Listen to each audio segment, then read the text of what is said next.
Hello everybody, this is Rolls of Winterbrose. In this video we're going to show you how to create the base for a cell phone static model completely within Daz Studio. We will be using Daz Studio 4.10 Pro. Hopefully you have the latest version, and we'll show you the basics of how to create this the base model for the cell phone. If you haven't already done so, start a new scene, and the first thing we're going to do is we're going to add a primitive shape, a cube, which is going to be the basis for our cell phone. You can see here we loaded the cube into the scene. The next step is going to be we want to subdivide this to give it more rounded edges, so it's not quite so square. So we're going to apply the subd modifier next, and once we do that, it's got a better rounded look on the edges. And of course we'll make some slight changes to that to make it a little bit smoother over here in the parameters tab. So we'll just go ahead and take that sub level to 2. Hang on a minute, let me use the plus sign. There we go, and it makes it a little bit even smoother. So that's the base model we're going to use to create our cell phone from. And lastly, we're going to scale it down on the X, Y, and Z axes so that it looks more like a cell phone itself instead of just a big old cube. So we'll go ahead and take care of that really quick, and then we'll zoom in on this to show you what it looks like. And now you can see we actually got the nice beginnings of the base model for a cell phone.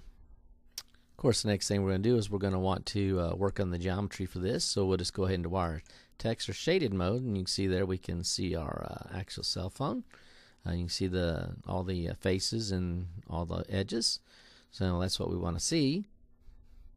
Of course, for this subd modifier to be actually impressed on the actual object so that we can actually use all the separate faces, we're going to take and export it as a wavefront object file and then re-import it. And you'll see these all the lines will be dark instead of these just the big squares here. You'll see that each one will be faced once we get back. And you see here we've exported and then re-imported our model, and now you can see that all of the subd has been impressed on the model. So now we have all the faces in this size that you see in this screenshot here. So the next step is going to be that we'll want to use the geometry editor and the tool settings to actually define the body, and then of course our face, and then our display. So what we'll do is we'll go down, oops, sorry about that, let me go back in here to the tool settings. We're already on the geometry editor. So the first thing we'll do is we want the whole thing to be one face group, so we'll just go ahead and call it cell phone. And then once we do that, we will we're going to want the main base to be called body, so we'll just go ahead and name that body. And then we'll go from there. What we're going to do is we're going to select out the parts we want to use for the front and then for the display. So what we'll do is it's a little time, takes a little time here to do it. So we'll just go ahead and rotate this around really quick, and then we will select them. You can see we've selected off region here and of surfaces, and we called that one front. And then of course the next step is we're going to get the display area defined. And you can see we've selected this surfaces, and we created those, and we named those display. So once you do that, what will happen is it'll leave the remainder, which will be the body of the actual base model. And now that we got those all defined, we would just go down here to the surfaces tab, and we will put some color to each of those. There, just put it back up. So we'll go with the body first. We're going to make it a nice bright red. You can use any color that you like. Then on the display, I think we used a black color. So we'll just select black for the display. Oh, excuse me, that was the wrong one. Let me go back. Change, I think we used a pale yellow for the display. And then on the front, which is the border edging, that's where we used the black. We want to make it look colorized but pseudo-realistic so that it did look like a cell phone. So we'll take this and we'll go back to texture shaded mode, and we'll just rotate around. And you can see now you got the beginnings of a nice looking cell phone, which you can do a lot of things with.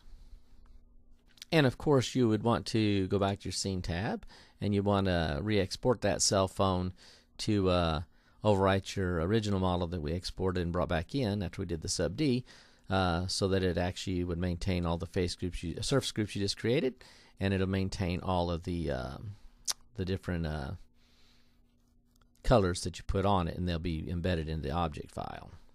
There are a lot more things you can do with this. We'll take you really quick to our content library, and we'll go in here to We'll go ahead and start a new scene. There's a lot of things you can do with this base model. You can use that object file, and if you're a gamer and you use Unity or Unreal or something like that, you can create your model and then export it and use it in one of those gaming systems. Here we've created a fully a Daz Prop. We went a little further on the cell phone. We'll bring it into view. We've added a home button here. Let me go ahead and minimize this so we can get a bigger view. You can see we've added a home button down here. We've added the little speaker up here at the top where you'd place your ear, and we added some volume controls on the side. You could go even further and put the little camera lens on the top here, and then you could go to the back and you could add the flash and another camera lens to the back here if you wanted to. This free Daz Prop here, as it's shown, we'll have on our website. There will be a link in the text below, so if you want to check that out, you can go get that. We hope that's piqued your interest in using primitives to create some static models in Daz Studio without having to leave it. It's a lot you can do.